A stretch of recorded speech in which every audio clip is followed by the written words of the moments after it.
नमस्कार स्टूडेंट, स्वागत है आपका केडी स्टडी क्लब में।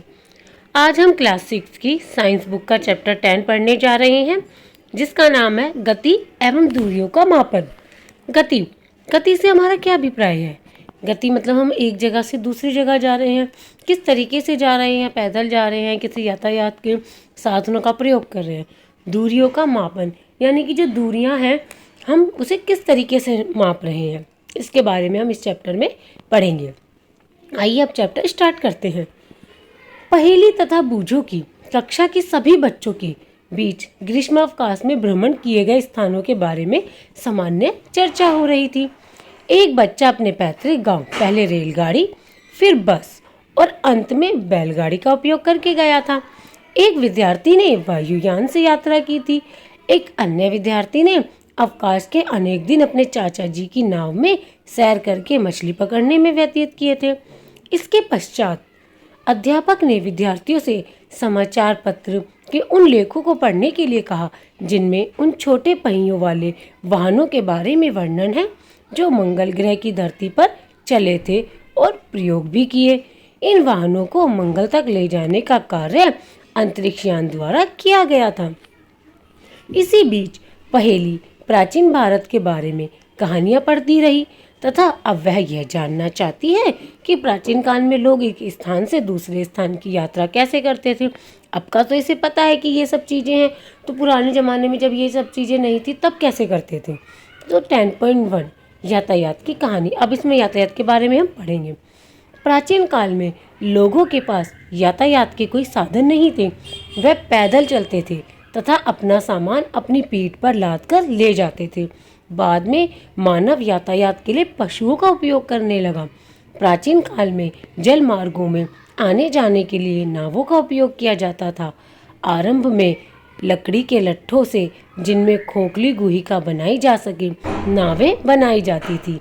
इसके पश्चात लोगों ने लकड़ी के विभिन्न टुकड़ों को आपस में जोड़कर नाव की आकृति बनाना सीख लिया। ये नावें जल में रहने वाले जीवों की आकृतियों के सदृश थी। मतलब पहले लोग पैदल जाते थे, फिर पशुओं का उन्होंने उपयोग करा, फिर वह पानी में इधर उधर, मतलब पहले तो खाली लट्ठे जो लक्कड़ के वो होते थे उनका यूज़ करते थे, फिर उन्होंने नाव बनानी सीख ली। इस तरीके से उन्होंने काफ़ी चीज़ों का आविष्कार किया। अध्याय 8 एवं 9 में मछलियों की धारा रेखी आकृति से संबंधित चर्चा को याद कीजिए। पहिए के आविष्कार ने यातायात की प्रणाली में अत्यंत महत्वपूर्ण परिवर्तन की। यानी पहिया बनने से हमारी जो यातायात की जो सुविधा बहुत ज़्यादा बढ़ गई थी। एक जगह से दूसरी जगह जाने में हमें बहुत सहूलियत महसूस होने लगी थी। पिछले हजारों वर्षों में पहिए के डिज़ाइन में सुधार किए गए हैं। पहियों पर चलने वाली गाड़ियों को खींचने के लिए पशुओं का उपयोग किया जाता था।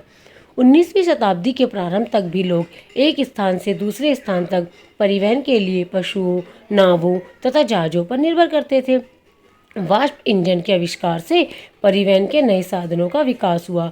वाष्प इंजन से चलित सवारी गाड़ियों तथा मालगाड़ियों के डिब्बों के लिए रेल की पटरियों का निर्माण किया गया। इसके पश्चात मोटर कार, ट्रक तथा बस जैसे स्वचालित वाहन आए। जल पर परिवहन के साधन के रूप में मोटर से चलने वाली नाव और जहाज़ों का उपयोग होने लगा। देखो अब कितनी तरक्की कर ली, कितनी चीज़ें आ गई।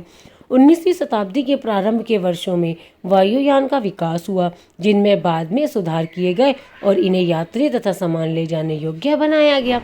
विद्युत रेलगाड़ी, एकल रेल यानी एक पटरी रेल, पराध्वनिक यानी सुपरसोनिक वायुयान तथा अंतरिक्षयान 20वीं शताब्दी के कुछ योगदान हैं। चित्र 10.1 में परिवहन के विभिन्न साधन दर्शाए गए हैं। आपने देखे ना, इसमें देखो कितने सारे साधन, रेलगाड़ी है, बस है, बैलगाड़ी, नाव, जहाज और साइकिल। इन्हें प्राचीनतम से अत्याधुनिक परिवहन के साधनों के सही क्रम में व्यवस्थित कीजिए। मतलब सबसे पहले क्या आया हुआ, बैलगाड़ी है ना, फिर साइकिल, इस तरीके से इनको अरेंज करना है आपको। क्या इनमें परिवहन का कोई ऐसा प्राचीन साधन भी है जिसे आजकल उपयोग में नहीं लाया जाता है? बैलगाड़ी वैसे आपको शहरों में नहीं दिखेगी, पर गाँवों में आज भी आपको ये दिख जाएगी। 10.2 यह डेस्क कितना चौड़ा है? अब यातायात का तो हो गया, अब हम पढ़ेंगे मापन के बारे में। लोग यह कैसे पता लगाते हैं कि वे कितनी दूर चले हैं? आप यह कैसे पता लगाएंगे कि आप अपने स्कूल तक की दूरी पैदल चलकर तय कर सकते हैं अथवा स्कूल पहुंचने के लिए आपको बस अथवा रिक्शे की आवश्यकता होगी?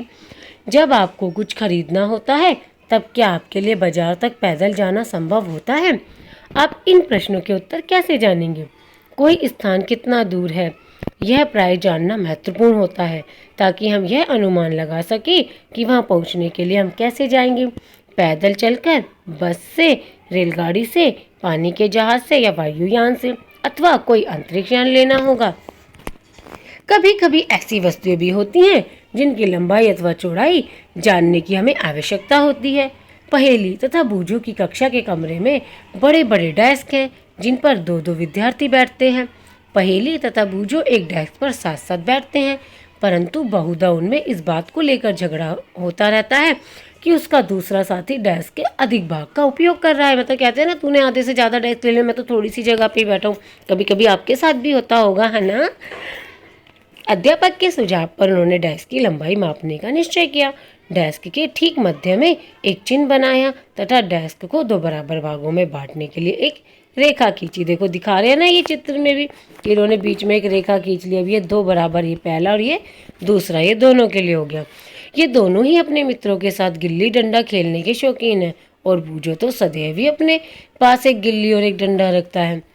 यहाँ चित्र 10.2 में देखिए, उन्होंने गिल्ली और डंडे का उपयोग करके डेस्क की लंबाई मापने का प्रयास कैसे किया है।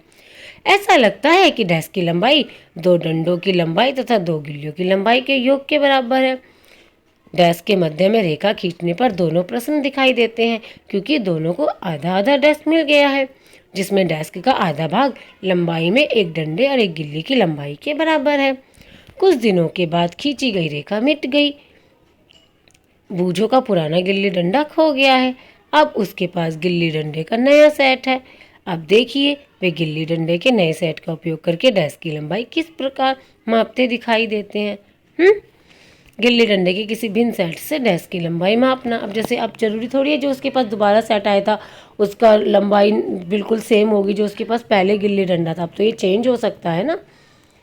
हेलो, अब जब डेस्क की लंबाई गिल्ली डंडे के नए सेट से मापी गई तब डेस्क की लंबाई ऐसी प्रतीत हुई जैसे यह लगभग दो डंडों तथा एक गिल्ली की लंबाई के बराबर हो, परंतु फिर भी डेस्क का कुछ भाग बच जाता है। यह तो एक गिल्ली की लंबाई से कम है। अब क्या करें? आप पहेली और बूझों को क्या सुझाव देंगे ताकि वह डेस्क की पूरी लंबाई माप ले? क्या वे लंबाई मापने के लिए क्रिकेट के विकेट तथा गुल्लियों का उपयोग कर सकते हैं, अथवा आप सोचते हैं कि ऐसा करने से वैसे ही समस्या उत्पन्न हो सकती है? वह एक कार्य कर सकते हैं, एक छोटी डोरी लें और इस पर दो चिन्ह लगाएं। यह डोरी की एक लंबाई होगी। वे डेस्क की चौड़ाई डोरी की लंबाई के पदों में माप सकते हैं। वे इस डोरी का उपयोग डोरी की लंबाई से कम दूरियों को मापने में किस प्रकार कर सकते हैं? अब वह डोरी से मापेंगे ना, वह डोरी को मोड़कर डोरी की लंबाई का आधा, एक चौथाई तथा आठवां भाग कर सकते हैं। डोरी को हम कई हिस्सों में बराबर बराबर कर सकते हैं। अब संभवतः पहेली तथा बूझो डेस्क की यथार्थ लंबाई इस डोरी की सहायता से माप सकते हैं। आप यह भी कह सकते हैं कि इन्हें अपने ज्यामिति बॉक्स के पैमाने को उपयोग करके अपनी समस्या हल करनी चाहिए। हाँ, वास्तव में ऐसा किया जा सकता है। बूझो ने यह पढ़ा है कि जब ऐसे मानक पैमाने नहीं थे तब लोग दूरियां कैसे मापते थे तथा वह स्वयं भी भिन्न भिन्न ढंगों से दूरियां मापने का प्रयास कर चुका है। चलो आज तो मापर हम इंची टेप से नाप लेते हैं, किलोमीटरों को बता देते हैं, और भी तरीके हैं मापने के, परंतु पहले टाइम पे तो ऐसा नहीं था। पहले तो वो अलग अलग तरीक़ों से, जैसे इन्होंने डंडे से माप लिया, डोरी से माप लिया, है ना, इस तरीके से मापते थे। ऐसे अनेक अवसर आते हैं जब हमें लंबाई अथवा दूरियां मापने की आवश्यकता होती है। दर्जी कपड़े की लंबाई यह जानने के लिए मापता है कि वह कपड़ा कुर्ती सीने के लिए पर्याप्त है अथवा नहीं। बड़ी किसी अलमारी की लंबाई तथा चौड़ाई इसलिए मापता है ताकि वह जान सके कि इस अलमारी के दरवाजे को बनाने के लिए कितनी लकड़ी की आवश्यकता होगी। किसी किसान को अपने खेत की लंबाई तथा चौड़ाई अथवा उसके क्षेत्रफल जानने की इसलिए आवश्यकता होती है ताकि वह यह जान जाए कि वह अपने खेत में कितने बीज बो सकता है तथा उसे अपनी फसलों के लिए कितने जल की आवश्यकता होगी। तो अलग अलग ज़रूरतें होती हैं मापने की कि किसके लिए क्या ज़रूरत है मापन की। यदि आपसे पूछा जाए कि आपकी लंबाई कितनी है, तब आप एक ऐसी सरल रेखा की लंबाई बताएंगे जो आपके सिर से आपके पैर की एड़ी तक की रेखीय लंबाई के बराबर है। यह कमरा कितना लंबा है, यह डेस्क कितना चौड़ा है, दिल्ली लखनऊ से कितनी दूर है, पृथ्वी से चंद्रमा कितनी दूर है? इन सभी प्रश्नों में एक बात समान है, ये सभी दो स्थानों के बीच की दूरी से संबंधित है। दो स्थान मेज के दो किनारों की तरह पास पास हो सकते हैं। इसके विपरीत दो स्थान जम्मू और कन्याकुमारी की तरह एक दूसरे से बहुत दूर भी हो सकते हैं। आइए अब हम कुछ मापन यह जानने के लिए करते हैं कि जब हम दूरियां अथवा लंबाइयां मापते हैं तो हमें सही रूप में क्या करना आवश्यकता है, मतलब हमें क्या करना चाहिए दूरियों को मापने के लिए। आगे का हम सेकंड पार्ट में पढ़ेंगे। धन्यवाद स्टूडेंट।